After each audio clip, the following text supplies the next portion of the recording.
Kezaida Rodriguez was a popular American fashion blogger.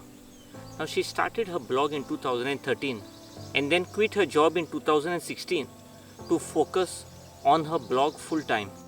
She constantly blogged about fitness, travel and beauty. Kezaida had a large fan following from across the globe on various social sites. In November 2017, she announced that she was diagnosed with the 4th stage stomach cancer. From the day she was diagnosed with stomach cancer, Kezaida Rodriguez candidly and often very stylishly shared her battle with almost 500,000 Instagram followers. She still managed to put out daily posts filled with fashion, style and wellness inspiration. When Rodriguez began to lose her hair during her treatment, she chose not to wear a wig, embracing her bald head and body in many of her inspirational posts, despite regularly acknowledging that she had loved her beautiful hair. In August 2018, the Dominican Republic native announced to her followers that she would be ending her chemo treatment while still maintaining her positive outlook on the situation. In a month following the discontinuation of chemo, that blogger died at a young age of 40 on 9th of September 2018. In her last post, she encouraged her followers, telling them that the most important thing in life is love. She said, "I have a brand new car parked outside that can't do anything for me. I have all the kinds of designer clothes, shoes and bags that can't do anything for me. I have money in my account that can't do anything for me. I have a big, well-furnished house that can't do anything for me. Look, I'm lying here in a twin-size hospital bed. I can take a plane any day of the week if I like, but that can't do anything for me. So do not let anyone make you feel bad for the things you don't have, but be happy with the things that you have."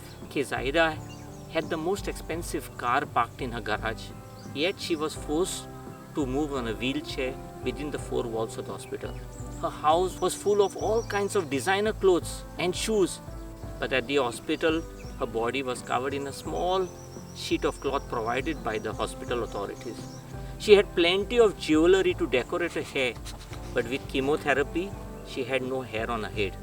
With a private jet, she could fly wherever she wanted and whenever she wanted, but towards her end, she needed 2 people to help her get out of the hospital bed. Friends, if there's one important lesson we can take away from Kezaida's life, it is the fact that life is shorter than everyone thinks. And before you know it, it will be over. We live our lives like we can predict when we'll die. We expect our lives to go on beautifully until we turn 80 and die a peaceful death. There's no way we can be certain of the length of life. Life can be full of surprises. You can be diagnosed with terminal cancer today. You can be hit by a speeding car tomorrow. But because it's not practical to think about how many ways we can face a pointless and an absurd death, we tend to not think about them all. Kezaida never allowed her illness to change the way her spirit radiated through her smile, her message, her beauty, and her exceptional fashion. She didn't let the illness define her, but she told her cancer that yes, you are in me, but you are not me, and I will sparkle while I take on this fight. She always said, "Go, do it.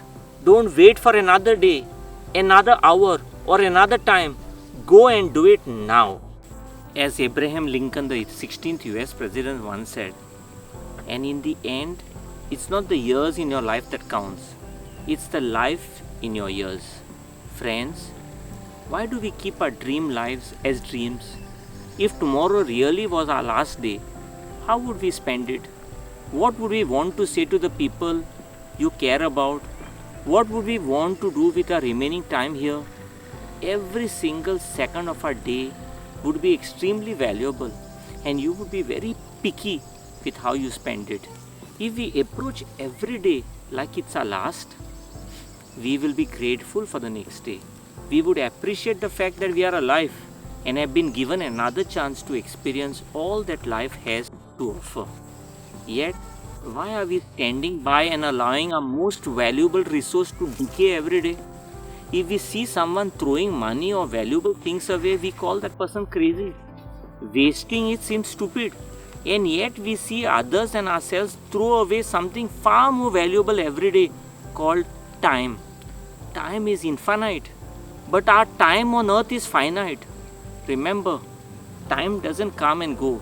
Time is eternal. We come and we go. Now, while the amount of time we get is uncertain, we yet know it's limited. We can't make any more of it when it runs out. It is not that we have a short time to live, but that we waste a lot of it. Life is long enough and sufficiently generous amount has been given to us for the highest achievements if it were all well invested.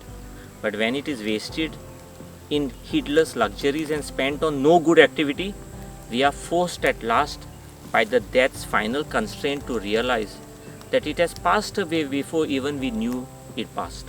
We are not given a short life, but we make it short, and we are not ill supplied but wasteful of it. Life is long if you know how to use it. Friends, time is invisible, and so it's easy to spend it carelessly. It's only near the end of our life that most of us will realize the value of time.